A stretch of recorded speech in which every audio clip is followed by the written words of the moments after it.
Ahora vamos a entrar más a temas de morfología de ríos, a partir obviamente de lo que hemos visto hasta ahora. Y la idea es, en morfología de ríos, el poder estudiar primero las formas fluviales y estudiar cómo el río ha llegado a esas formas fluviales y entender al mismo tiempo los procesos y los cambios morfológicos que se dan, sea por interferencia humana o por interferencia natural, o cambios morfológicos naturales o procesos.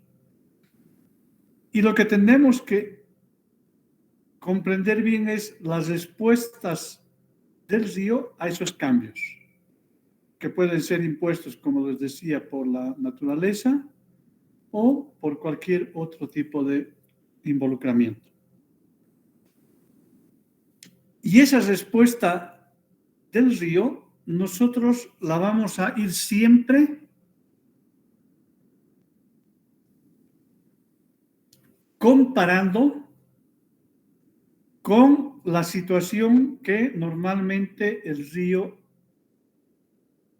tiende a alcanzar. Por eso es que un primer concepto que vamos a ver es el concepto de régimen. O también esto es lo que se conoce como el escenario de equilibrio dinámico de un río. ¿Qué significa equilibrio dinámico o escenario dinámico o concepto de régimen? Esto de régimen y equilibrio. Eso es justamente lo que el río, en su proceso, puede ser dependiendo de su forma de respuesta, en algunos casos puede ser de un año, puede ser de décadas, o lo que nosotros conocemos estado permanente, bajo el concepto que les he explicado en las anteriores clases, que el río obviamente lo que siempre trata de hacer en su concepto de equilibrio es que la tasa de erosión esté balanceada con la tasa de deposición. Ese es el concepto de equilibrio de un río. Cualquier perturbación, obviamente, saca de esa condición a un río. Y el río responde a ese cambio impuesto y va a responder siempre para volver a su condición de régimen. ¿Ya? Esa es la situación.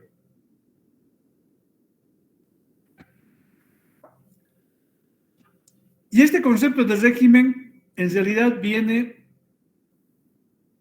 de un análisis hecho por Lindsley, donde en un canal, en laboratorios obviamente, en canal de tierra, lo que se trató fue de encontrar un equilibrio entre la erosión y deposición como efectos puntuales del material del lecho y paredes de un canal de tierra. Entonces se llegó a identificar bajo qué condiciones, cuando un material era erosionado, inmediatamente otro material era depositado. De esa manera, entonces, se podía identificar de que el balance entre lo que sube y lo que baja es más o menos igual y por eso estaría en condición de régimen. Este mismo concepto se adecuó en un análisis a un río, pero obviamente en el río lo que se vio fue un análisis de una tendencia sobre un intervalo. Es decir, si nosotros analizamos un río, tanto en sección como en planta, ¿ya? Entonces uno dice, a ver, si el río está con esta altura de escurrimiento, etcétera, y este patrón, y uno observa cuáles, obviamente hay todos los días, hay cambio, hay un cambio, ¿no? Tanto transversal como longitudinalmente, pero una cosa es que ese cambio sea dentro de un orden de magnitud, dentro de una tendencia y no un salto brusco. Entonces, cuando compartimos este concepto a Ríos, estamos analizando un tema de tendencias. Es como cuando dice, mira, el río ahora siempre está más o menos con la misma altura. Dependiendo, sube un poco, baja un poco, pero se mantiene más o menos con la misma altura, la misma turbidez, etcétera, etcétera. Entonces ahí decimos que estamos en la situación de régimen. O si está en planta, el río a veces está con dos brazos, más o menos estable, etcétera, o los meandros están circulando sin generar una traslación brusca de los meandros, sino una tendencia natural, lo que dice tendencia sobre un intervalo. Entonces, en esa situación, uno puede decir que está un río en equilibrio. Y por eso se dice que un río está en régimen cuando se ajusta a sí mismo, o lo que les decía, ante una perturbación vuelve a su condición, en una dirección con respecto ya sea a su dimensión, dentro de un orden de magnitud, su perfil, el patrón para alcanzar su equilibrio anterior. Entonces, ese es el concepto de régimen de un río. ¿Cuándo podemos decir que estamos en régimen? Eso va a ser obviamente cuando sepamos cuál es esa variable o cuál es esa condición que hace que, por ejemplo, mi río no cambie mucho en sección. Porque si mi río está más o menos estable en la sección, significa que estoy cerca de la condición de régimen. Y ese concepto es lo que se llama el caudal formador de orillas. Esa es una mala traducción del inglés. Es decir, hay un caudal específico que es al cual un río tiende para estar en equilibrio.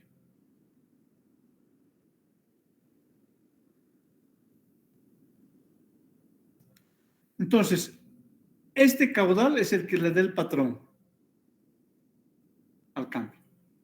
Y por eso se llama que para formar un canal del río es un resultado del cambio constante del caudal. Y el caudal formador de orillas es el responsable del cambio de la geometría. Es decir, si nosotros analizamos, por ejemplo, los caudales bajos, cuando tenemos una sección y tenemos caudales bajos, estos caudales bajos, o lo mismo que tengamos el hidrograma, ¿eh? Tiempo versus caudal, estos caudales que llamamos bajos, primero tienen muy poca capacidad de conducción, por lo tanto no son capaces de... Perdón, la sección es tan grande que su capacidad de conducción supera el caudal bajo, por un lado. Por otro lado, su energía es tan baja que su capacidad de transporte es muy bajo. Por lo tanto, los caudales bajos aportan con poco sedimento, es decir, no contribuyen al cambio morfológico, y la capacidad de conducción del río es mucho mayor que estos caudales bajos. Por lo tanto, se dice que los caudales bajos no contribuyen a la formación de los patrones de un río. Mientras, por el contrario, si estamos en caudales altos, es decir, ya también estamos en la situación contraria, que los caudales altos superan a la capacidad de conducción del río y superan también a la capacidad de transporte, lo cual hace que ya la sección, en este caso, no es el caudal, sino que la sección se comporta como un elemento marginal. Es decir, nuevamente no contribuye, porque todos los procesos en caudales altos en general se desarrollan fuera de la sección. Entonces, de esa manera es que los caudales altos y los caudales bajos tienen muy poca responsabilidad a este concepto de equilibrio o de formación de un río. Y es por ello que, de acuerdo a los estudios, es bien interesante. Obviamente estos son estudios hechos con datos de laboratorio y se ha correlacionado que este caudal formador de ríos más o menos equivale a un caudal para un periodo de retorno de 1.5 años. Entonces, si uno va al hidrograma que tenga y es capaz de identificar ese caudal que tiene un periodo de 1.5 años, ¿ya?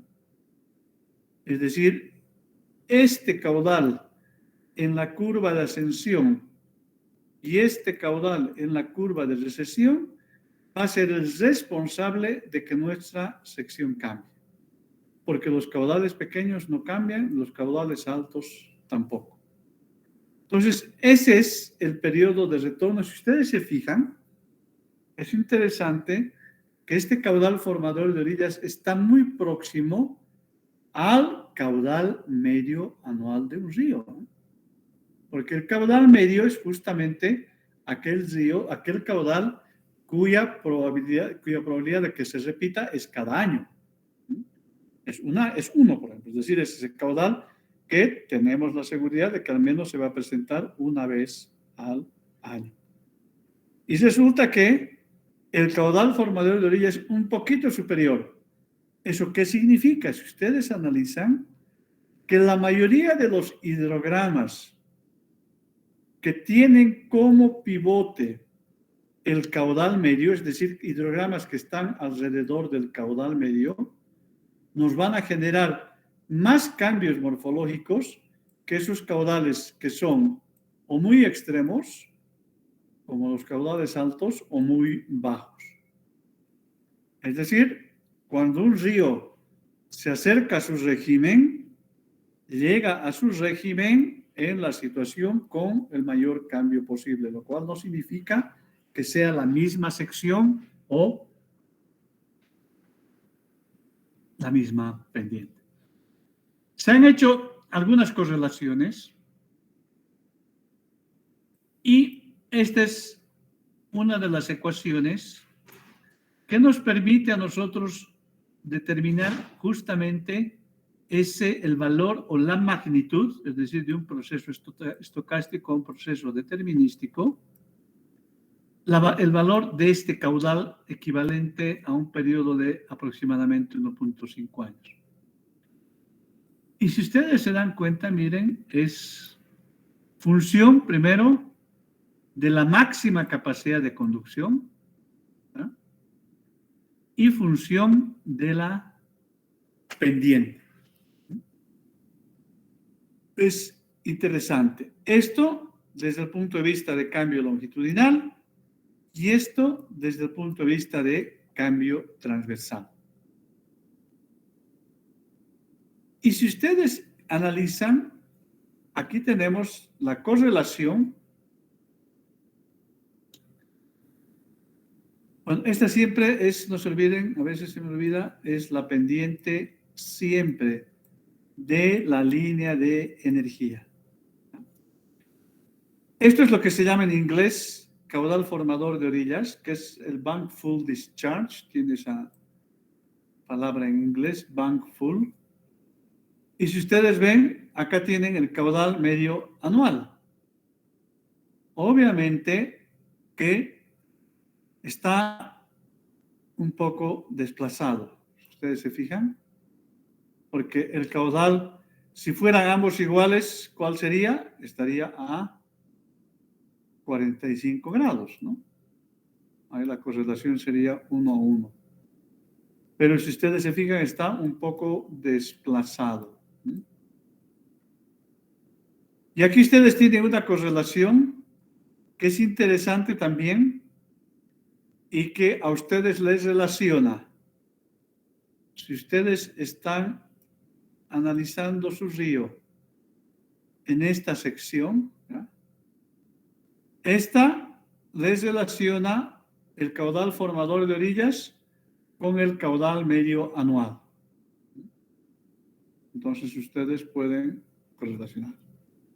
Mientras que esta otra es interesante, esta es la ecuación, les relaciona, miren, el caudal formador de orillas, mire con qué, con el área de drenaje.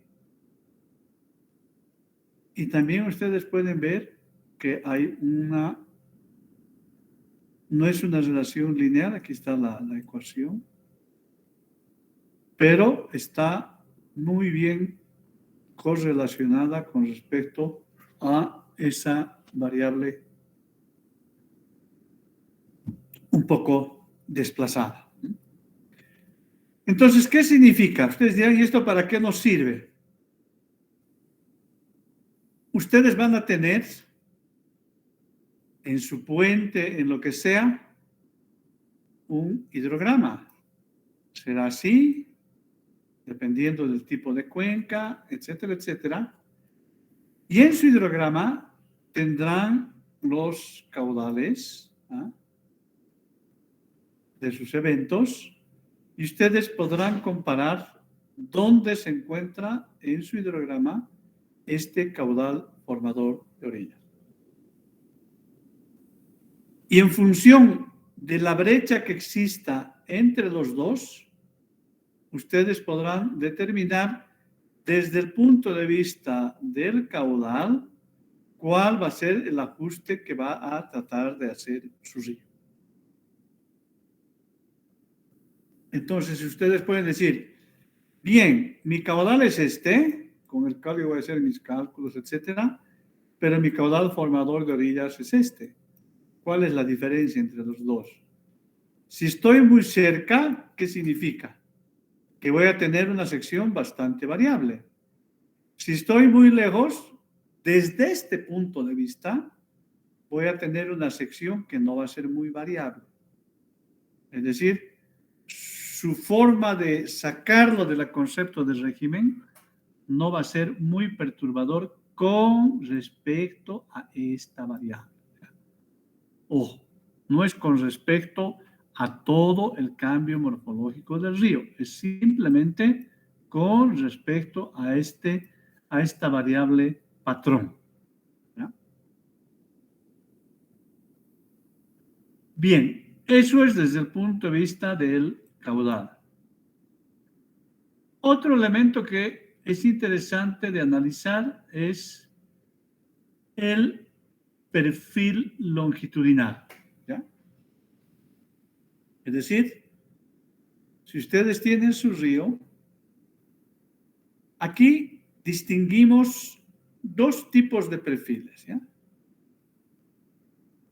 Imagínense que ustedes están haciendo su perturbación acá, por lo tanto van a tener cuenca, lo más probable es que tengan su zona 1 y su zona 2.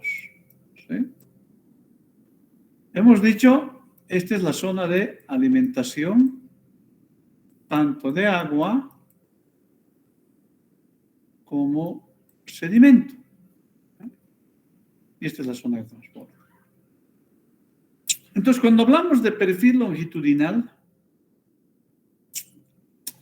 se habla de dos tipos de perfiles. ¿Ya? Uno es el perfil característico, ¿ya?, que es aquel perfil que se forma, que está en función de la zona 1, es decir, de la tasa de alimentación, tanto de agua como con sedimentos. Esto es lo que se llama el perfil impuesto por la condición de aguas arriba. Ese sería el perfil característico y al cual el río tiende a ajustarse para entrar, por supuesto, en equilibrio entre zona 1 y zona 2 y en equilibrio entre erosión y deposición en la zona 2. Ese es uno.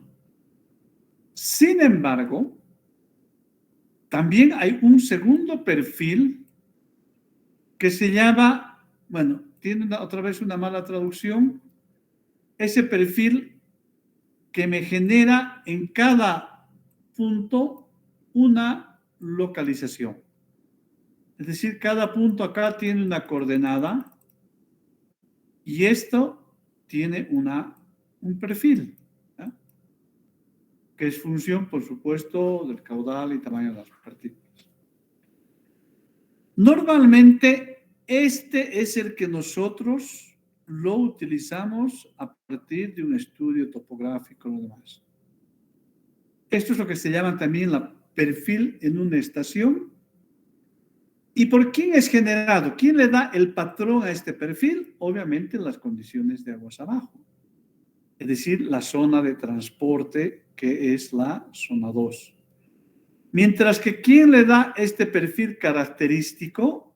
Le da la zona 1. Lo que nosotros tenemos que comparar es este perfil con respecto al perfil característico. Si nuestras condiciones que tenemos en el río o las condiciones morfológicas que se generen producto de nuestra perturbación, miren qué interesante, hacen que nuestra pendiente de aguas abajo, voy a decirlo así, esté muy similar a la pendiente condicionada por aguas arriba, entonces significa que a pesar de que yo le estoy poniendo un puente, algo, etcétera, la respuesta de mi río es que se va a ajustar rápidamente a su condición de equilibrio. Si por el contrario, producto de la situación, la pendiente que queda en mi río está demasiado alejada a la pendiente característica generada por la condición de aguas arriba, significa que mi río va a ir ajustándose a esta pendiente característica y ese ajuste puede generar cambios morfológicos apreciables. Por lo tanto, yo tengo que incorporar medidas de mitigación que por el ajuste de mi río a esta su condición característica no me genere otros problemas. Ese es entonces cuando hablamos del patrón, que es la pendiente característica, y en una estación. Por eso es que es importante que creo que lo explicamos en la anterior clase, si este es un camino y nosotros vamos a colocar un puente, les decía, primero tienen que saber cortar su río, es decir, ¿dónde voy a cortar mi río? En general, flujo supercrítico significa que las condiciones mandan aguas arriba. Tendré que buscar un lugar donde tenga o me genere condiciones para altura crítica y corto ahí. ¿Por qué? Porque el flujo supercrítico lo condiciona aguas arriba. Y de mi puente hacia aguas abajo, en general, uno toma una distancia. Obviamente, si hay un punto similar a este que me genera altura crítica, mucho mejor, si no está muy alejado.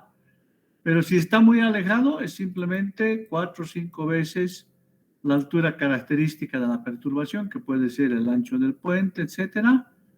Y ahí ustedes pueden cortar su río. No olvidándose que la condición de aguas arriba va a ser la condición que les dé la altura crítica o para esa condición la energía, en este caso del río. Entonces, de esa manera ustedes se fijan, pueden cortar su río. A este tramo pueden calcular su pendiente y esta compararla con la pendiente definida de equilibrio por la zona 1.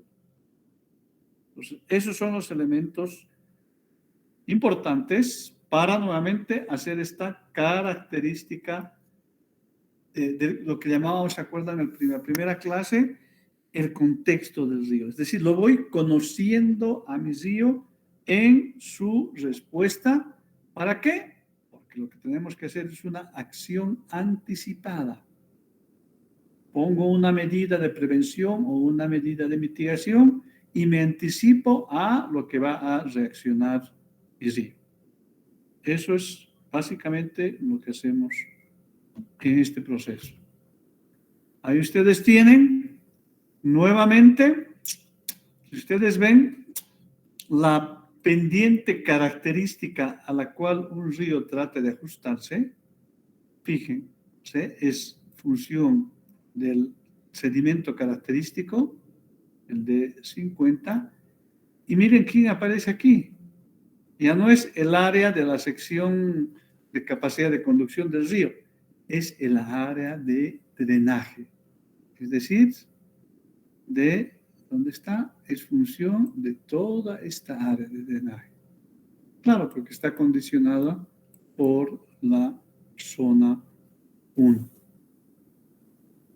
Entonces, esto es importante conocer, porque la otra pendiente, esta la vamos a tener nosotros de un estudio topográfico o de una imagen satelital o de un vuelo en dron, procesamiento de un vuelo en dron. Y nuevamente hay también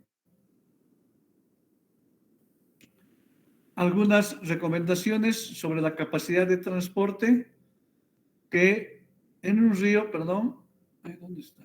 Se expresa en función de 4 variables: el caudal, el ancho, la pendiente y el diámetro de los sedimentos. Por ejemplo, un gran caudal, capacidad alta de transporte significa gran caudal.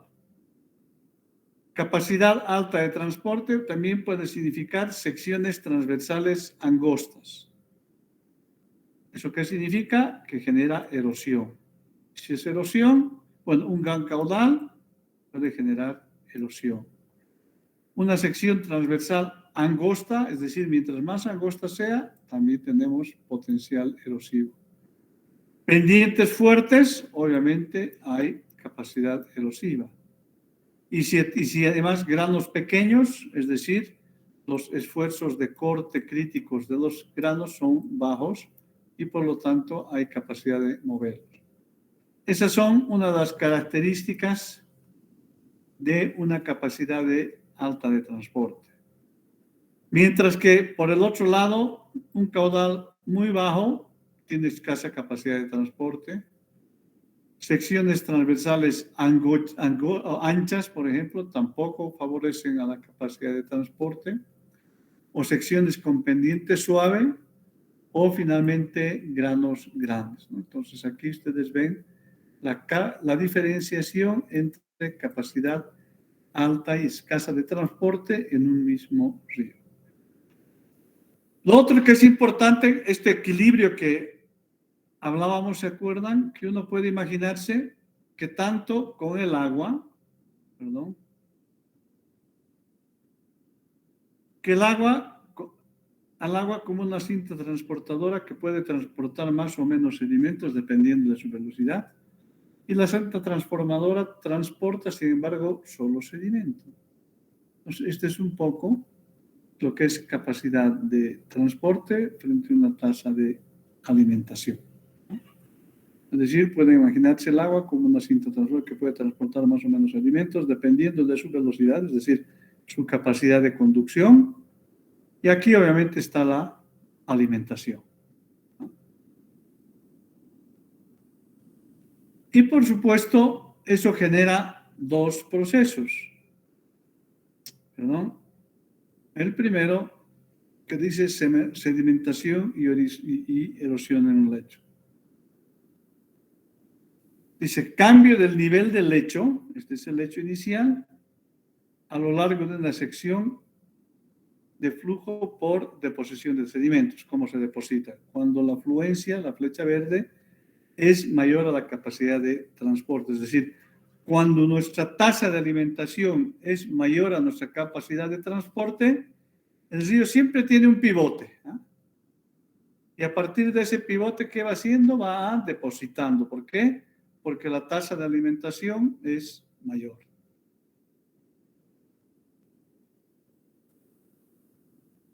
Entonces, esto es lo que viene y esto es lo que tiene.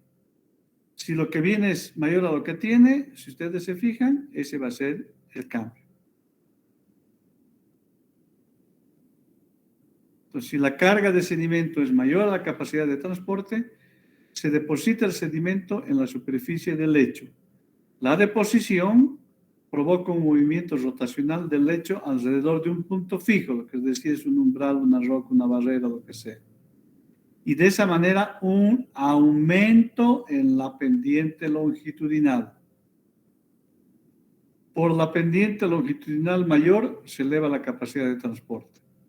La sedimentación, por supuesto, que continúa hasta que la capacidad de transporte se ha incrementado a tal punto que la carga de sedimento depositada puede ser transportada de nuevo a través de la sección del río. Es decir, surge un nuevo estado de equilibrio con una mayor pendiente longitudinal.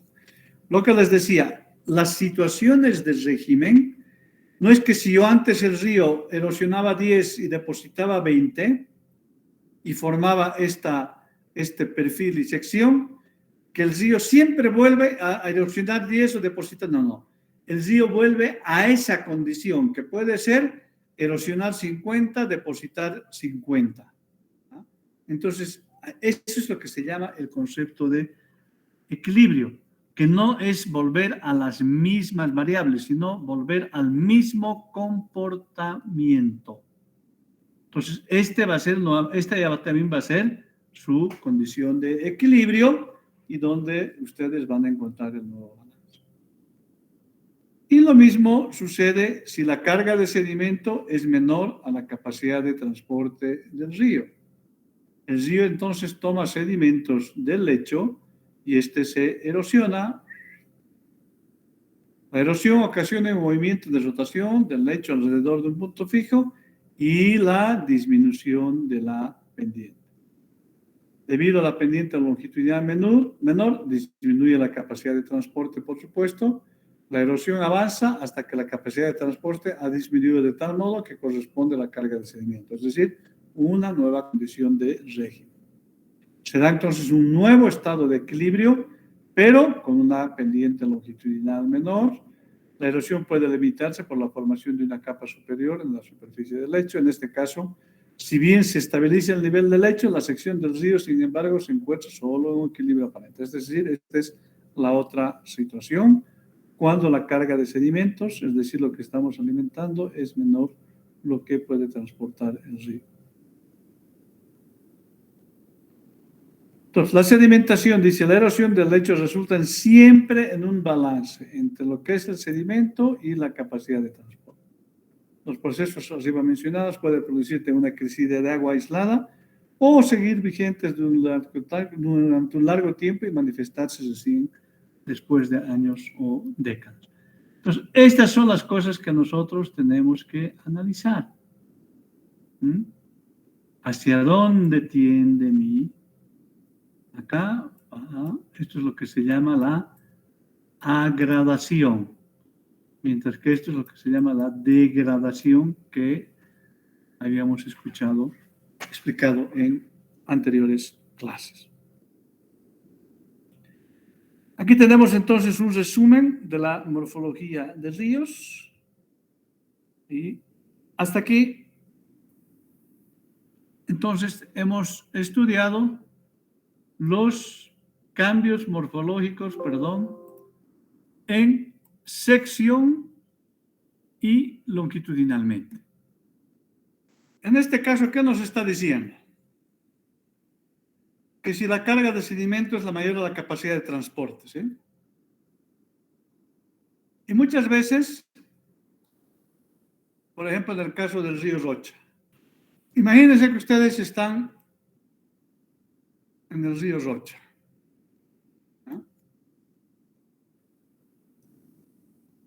o también en cualquier río, que es lo que usualmente ha sucedido, sobre todo en los municipios fuera del cercado, ¿no? Porque el cercado tiene la característica de hacer medidas que hacen y trasladarse el problema a los otros municipios. Por ejemplo,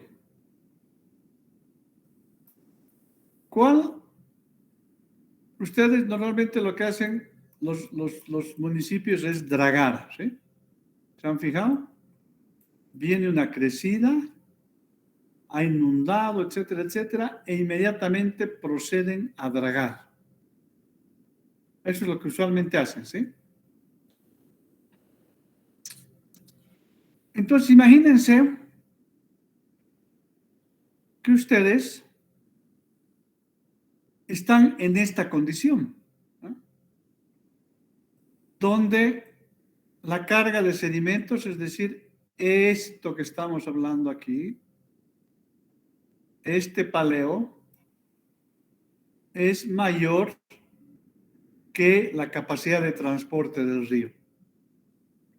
Y ustedes justo en esta zona se les ocurre dragar. Y van a tomar al río, que antes tenía aquí su lecho, y hacen esto, dragan, es decir, sacan todo este material. Pero si ustedes no hacen esta comparación, ¿se dan cuenta? Inmediatamente que han dragado, etcétera, va a venir la siguiente crecida. ¿Y qué es lo que va a suceder? Esto.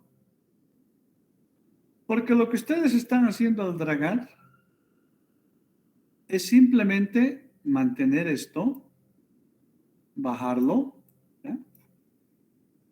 Ahí. Pero no están actuando ni sobre este ni sobre este. Entonces va a venir la siguiente crecida. ¿Y cuál va a ser el comportamiento del río? Va a volver a depositar. Y por supuesto que va a depositar más de lo anterior. ¿Y qué van a tener? Que el dragado no sirvió para nada, que costó mucho dinero, y el dragado al final va a tener la consecuencia de un aumento de pendiente. Entonces, la medida que ustedes hicieron no fue adecuada, al contrario, como va a generar deposición, si hay deposición, si antes la altura de agua era 5 metros, la altura va a seguir siendo la misma. La diferencia es que como va a haber sedimentación, el nivel de las aguas va a subir, no estoy diciendo la altura, el nivel, y vamos a tener inundaciones.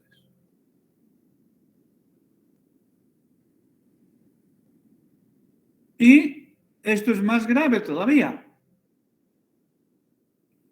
porque si nosotros no dragamos, ¿ya? Vamos a ir a la otra situación, sino que a nuestro río, vino el río, ¿qué vamos a hacer? Vamos a colocar barreras transversales, ¿sí? Es decir, si este es nuestro río,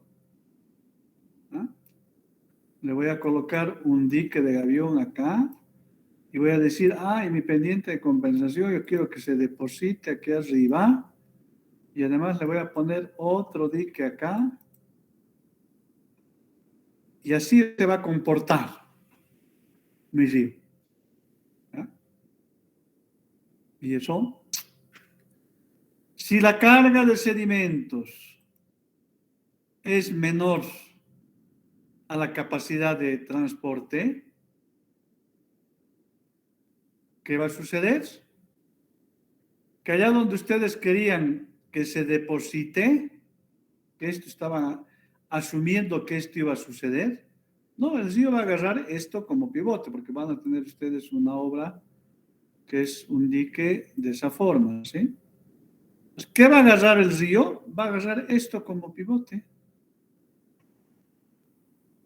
y lo que va a hacer es erosionar. Es decir, lo que ustedes pensaban que el río iba a comportarse y depositárselos, desde de aquí para arriba depositárselos, no. El río va a erosionar y lo que va a hacer que es lo que normalmente sucede, que su estructura transversal después va a ser colapsada. ¿Por qué? Porque pusimos una obra en una zona de erosión o hicimos un dragado en una zona de deposición. ¿Dónde debería ser el dragado? Por supuesto que acá. Porque así tendría siempre mi obra limpia. Entonces son esas cosas las que ustedes tienen que analizar antes de definir, simplemente decir, le voy a hacer un dique transversal. Y en algunos casos, inclusive, podrán hacer un dique transversal a una cierta altura, ¿ya? Pero será bueno dejarle, por ejemplo, 2 huecos. Es decir, hacerle un río, una obra transversal permeable. ¿Por qué? Porque se supone que el río va a depositar, como es este caso, Entonces, cuando se deposite, quiero que también sea lavado por el caudal, sobre todo los finos. Entonces, todos esos análisis ustedes tienen que hacer, como les digo, antes de hacer cualquier cálculo y demás. Ver cómo el río se va a comportar ante estas 2 situaciones. Si yo hago obras en la cuenca y digo, no, voy a retener yo los sedimentos, la mayor cantidad de sedimentos en la cuenca, eso significa que el río va a llegar en esta condición, que la carga de sedimento es menor. ¿Por qué? Porque yo estoy haciendo intervenciones en la cuenca alta que le voy a generar mayor capacidad de transporte. Entonces, en cambio, si no hago nada en la cuenca y siguen los procesos erosivos, etcétera, etcétera, estaré en esta condición. Entonces, se fijan, esos son los análisis que ustedes tienen que hacer cuando estén ante la presencia. Acá tenemos otra vez un resumen. Bien, vimos en sección y en perfil longitudinal. Ahora vamos a ver una mirada de arriba, es decir, en planta. Y tanto obviamente, perfil longitudinal como perfil sección transversal juegan un elemento importante para la siguiente clasificación, que es la clasificación de acuerdo al patrón. ¿Ya? Porque un río no es que se queda estático en su sección transversal y estático en su sección longitudinal, a pesar de que puede tener cambios morfológicos, ¿ya? Sino que este río también cambia en planta. ¿Mm? Y esos son la clasificación desde ríos meandrosos hasta lo que se llaman los ríos braseados. ¿Ya? Es interesante de qué depende eso.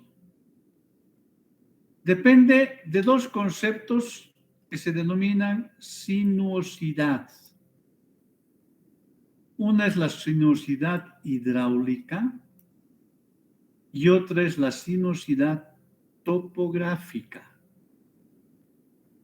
La sinuosidad hidráulica está relacionada al río, mientras que la sinuosidad topográfica está relacionada a las condiciones del contexto natural. ¿Ya?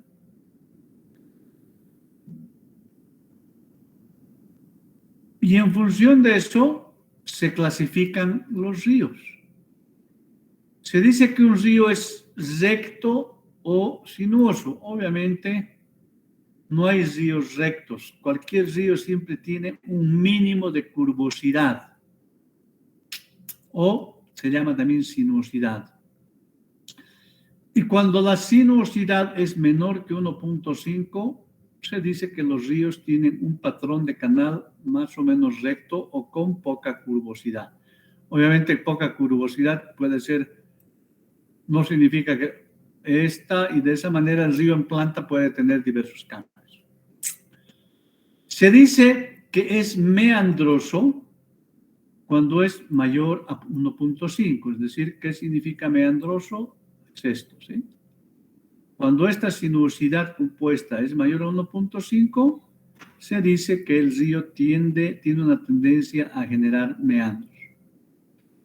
Y cuando la sinuosidad es mucho mayor que 1.5, se dice que estamos en esta condición, es decir, el río tiene varios brazos.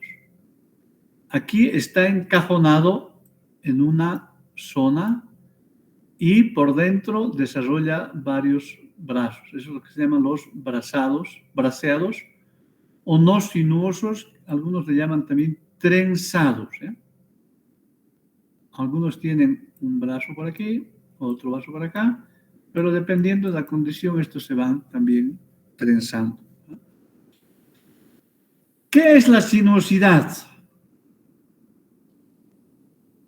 Depende, les decía, la sinuosidad hidráulica es TS menos BS dividido entre TS menos 1 por 100. Y BS menos 1 dividido, la sinuosidad topográfica es TS menos 1 por 100. ¿Qué es TS?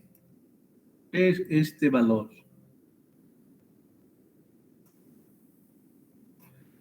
Es la longitud del río dividido entre la distancia que se llama aires. Otra vez, otra mala traducción. Mientras que BS es la longitud del valle dividido por esta distancia aire.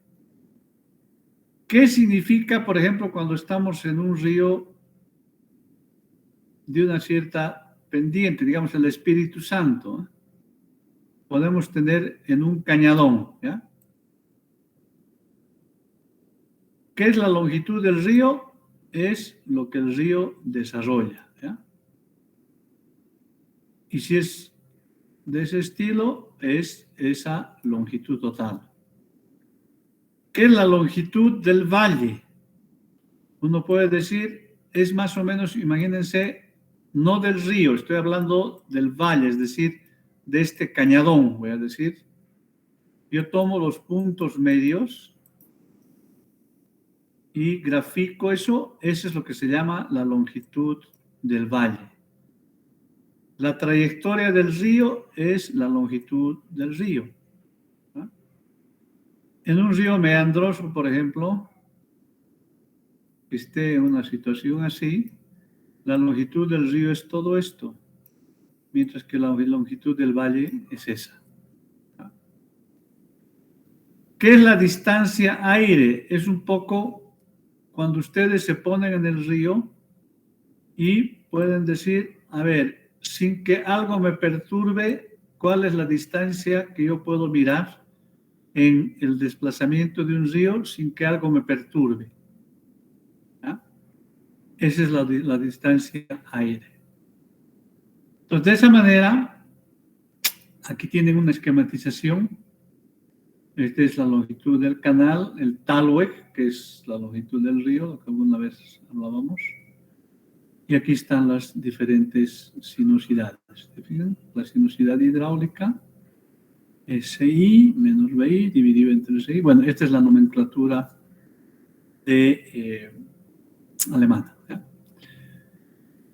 Se fijan que es la aire, es la distancia más corta entre la fuente o una perturbación del caudal. En este caso, la distancia de aire. Es como si el aire iría y no hay algo que le perturbe. CL es la longitud del canal, es decir, el Talweg, la longitud de la unión de los. BL es la longitud del valle a lo largo del río. Lo que decía es el punto entre las paredes del valle. Cuando les decía, yo tomo, estas son las paredes del valle y puedo tomar los puntos medios. Esa unión es la longitud del valle. Ahí está todo bien explicado y ahí tiene. Y aquí están las clasificaciones. Menor que 1,05, sinuoso mayor que 1,05, meandroso mayor que 1,5, braseado mayor y muy braseado 2,0. Esa es entonces otra clasificación. Y ojo, ustedes pueden estar, este es su río, pueden estar analizando hasta acá y su río puede tener un patrón acá. Pero si están acá, este patrón puede cambiar. Es decir, su río puede presentar en una situación, en unas condiciones, dependiente, todo lo que ustedes quieran, puede ser braseado o puede ser meandroso o puede ser un río casi recto. Todo depende, por eso les decía, en función del lugar de perturbación o del tipo de proyecto, para esa característica, ustedes tienen una situación específica. Puedo estar sobre el mismo río, pero en este punto. Y esta caracterización puede ser totalmente diferente. Entonces, esa era la situación en la cual ustedes en el mismo río pueden tener diferentes patrones. Por eso es que no es suficiente decir hacer una caracterización general. Ya hemos hablado cómo se corta un río y en esa situación ustedes harán el análisis. Algunas propiedades de estos patrones, en general, un elemento importante es la pendiente. Mientras menor es la pendiente, obviamente hay una tendencia más a un río meandroso, mientras que mayor es la pendiente a un río braseado. En términos de caudal, mientras mayor es el caudal, también hay una combinación de ambos. También tenemos algunos patrones en términos de anchos característicos. Perdón.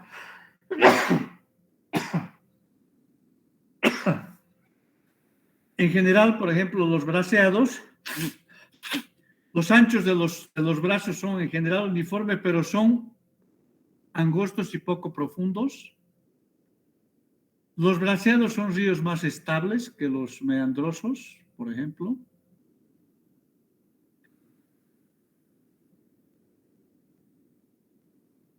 Y al igual que en los otros casos, también tenemos estos umbrales, porque no necesariamente nosotros vamos a estar en el momento en que este va a ser el patrón dominante o no del río. Para eso existen umbrales, es decir, en qué condiciones morfológicas o qué condiciones morfológicas deben presentarse en un río para que exista la ocurrencia de un determinado patrón.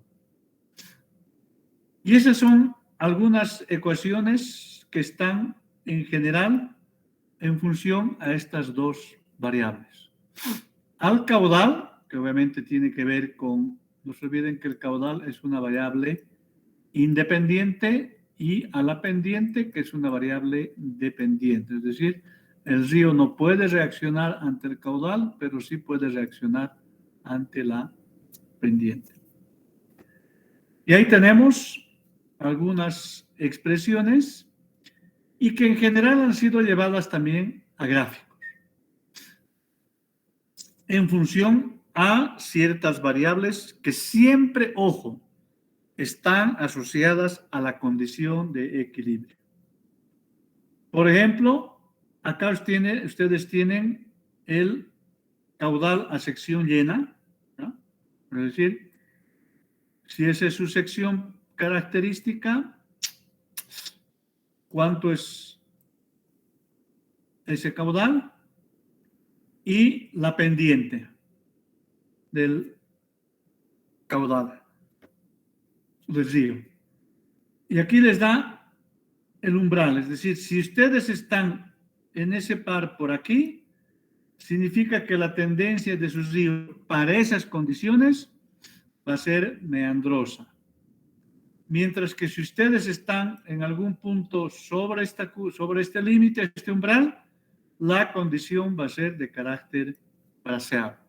Entonces hay estas expresiones que a ustedes rápidamente les dicen en qué condiciones van a estar en su río.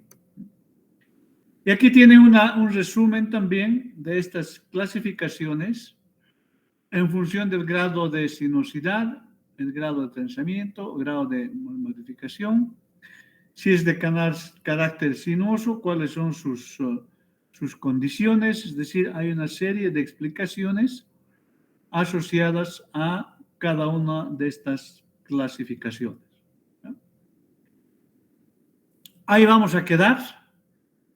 Esto es del patrón. Y la siguiente clase ya vamos a entrar a la geometría, es decir, cuál es el ancho, por ejemplo, a qué ancho tiene un río, porque un río tiene una característica de 30, 50, 100 metros de ancho, o cuáles son sus profundidades de escurrimiento o sus velocidades características, ¿no? Eso vamos a seguir justamente haciendo el análisis y eso es lo que se llama el análisis de la geometría hidráulica, ¿ya? Pero eso lo vamos a hacer la siguiente clase. Bien, preguntas. El apoyo en lo que es el proyecto. El viernes van a tener la clase. Es el aula 600, ¿cuántos? No, ¿cómo es? En el bloque. ¿Cuál es nuestra hora de clases el viernes a las 15:45? 690 o 691. 690E creo, ¿no? ¿O 92? 692E. Entonces, es una sala grande, así que ahí va a estar el auxiliar y les va a dar la primera sesión a ambos, tanto a Ríos como Obras, porque la primera y creo la segunda sesión son comunes, ¿ya? Entonces, por favor, asistan y ahí ya van a empezar entonces con el seguimiento. Les va a dar todas las informaciones relacionadas al proyecto. ¿Ya les he enviado los términos de referencia o todavía? Aquí todavía, Inge. No, ya. Aquí yo mandé una tarea. Esto también él va a revisar, ya, todo lo que estamos haciendo en el Classroom. ¿Listo? Entonces seguramente ya el viernes les va a ir con una propuesta si hay que reorganizar los grupos para tener siempre grupos de A3. Yo creo que hasta el viernes ya les va a enviar los términos de referencia procesados, ¿ya? Si no hay más preguntas, nos vemos el viernes, ¿ya? Gracias y buenas tardes.